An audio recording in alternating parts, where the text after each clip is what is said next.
Number 2. Let's encase a bubble. A bubble! Alright. Pick out a mandrel. When I pick out my mandrels, before I use them, I like to inspect each one to make sure that there isn't any kiln wash missing in spots, so that the bead will be removable later. Otherwise, the glass might stick to the metal of the mandrel, and it may never come off again.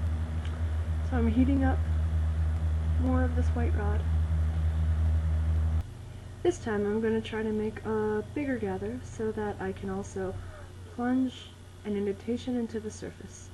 Then we're going to cover that indentation with a lens of clear colored glass, and that will trap a bubble. Because there was the indentation, and that was like a valley of air, and then you cover that, and then it traps air inside of the glass. It looks cool. It's like a window into the bead, and it gives the surface a lot more depth.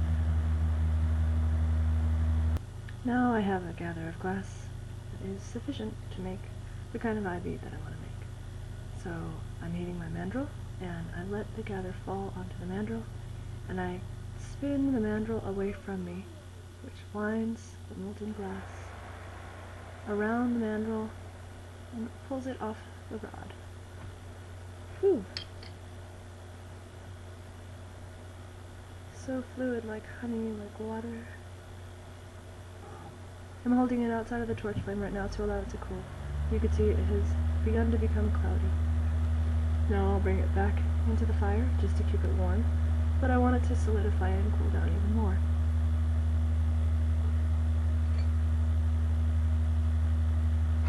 I want to try to force a little bit more depth from the bubble that will be in the center of the pupil, so I'm just going to make a small black dot in the middle, and I find that sometimes it's easier to read the air bubbles against a darker background than a lighter background.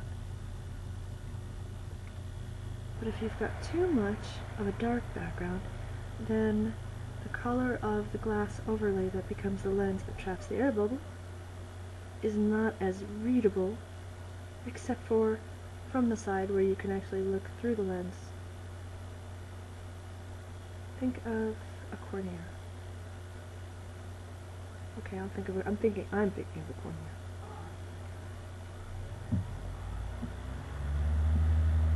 So first I applied this thin black dot, and there's a little bit of stringer trailing off. I melt that in from the end of the stringer.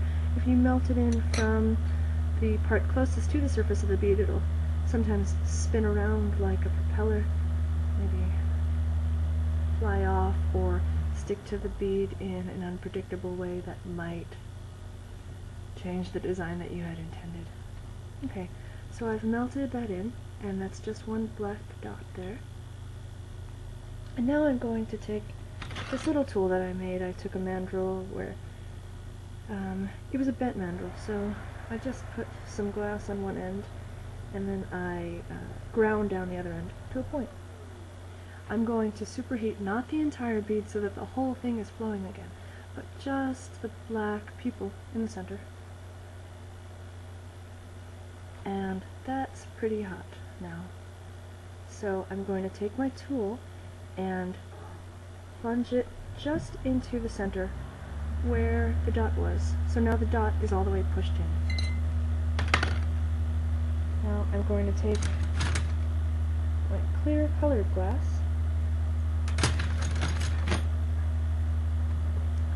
and heat that up. While keeping the bead warm, it's important to not allow it to get too hot, otherwise the indentation could melt out and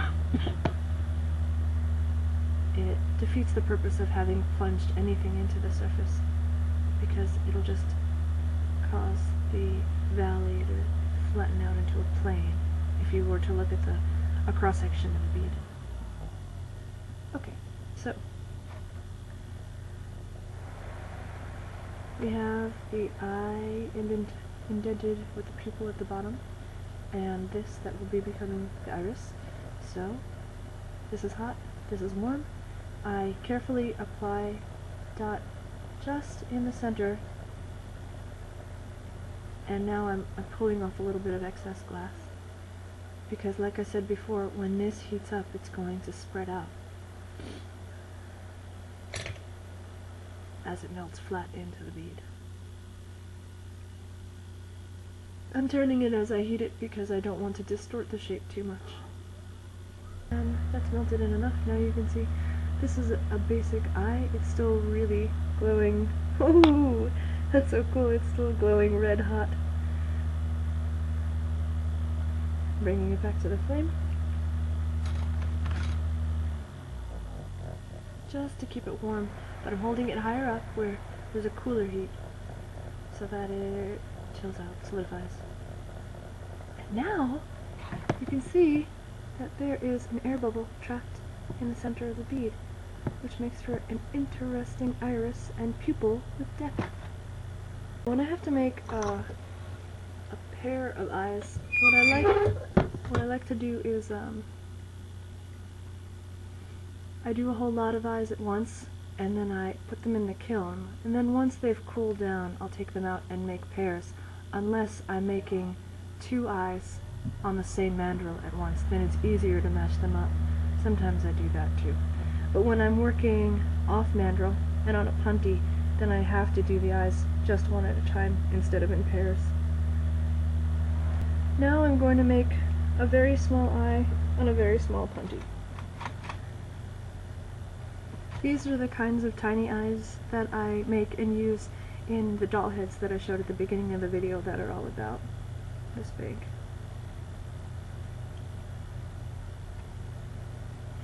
This kind of eye is going to be just like the first one that I demonstrated, but not on a mandrel, and it'll be simple. The sclera, the outline of the iris, and the pupil. For my punty, I'm just using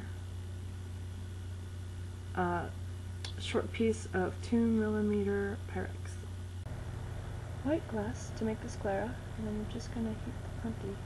The tip of it was already really pointy. What I do here is, I want to let this cool a little bit. It's very fluid, and I have a very small amount of surface area on the punty.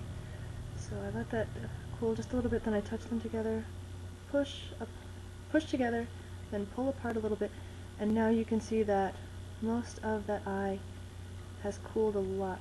It became opaque. So now I go a little bit further back up the rod, and I melt the rod away from what is going to become the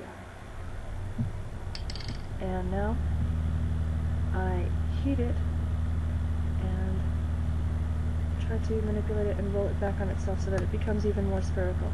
And it's okay for the back of the eye to be a little bit pointy. Actually, that shape is really good for when I use skulls that I sculpt out of aluminum foil. If the back of the eyeball itself is pointy, then it's easier for me to stick it into the foil and station it while I'm sculpting the clay over that aluminum foil skull. So here's my punty. Here is a little gather of white Moretti glass next to it, on it. And now I heat up the black. This will become the outline of the iris.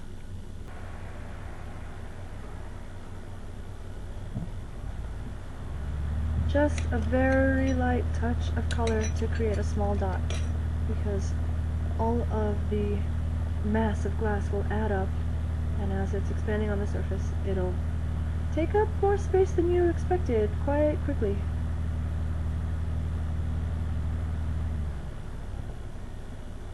So that's the beginning. It is good to keep your punty on center, or to try to bring it back to that. Now for the iris.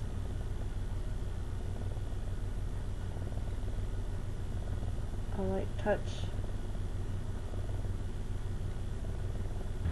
And the last step is just one very light and very careful touch of the pupil. And I pulled it out as a stringer so that on the surface, so that I could subtract some of that glass if I wanted to. Okay. And now I'm melting it into the surface. I'm satisfied with the placement of it.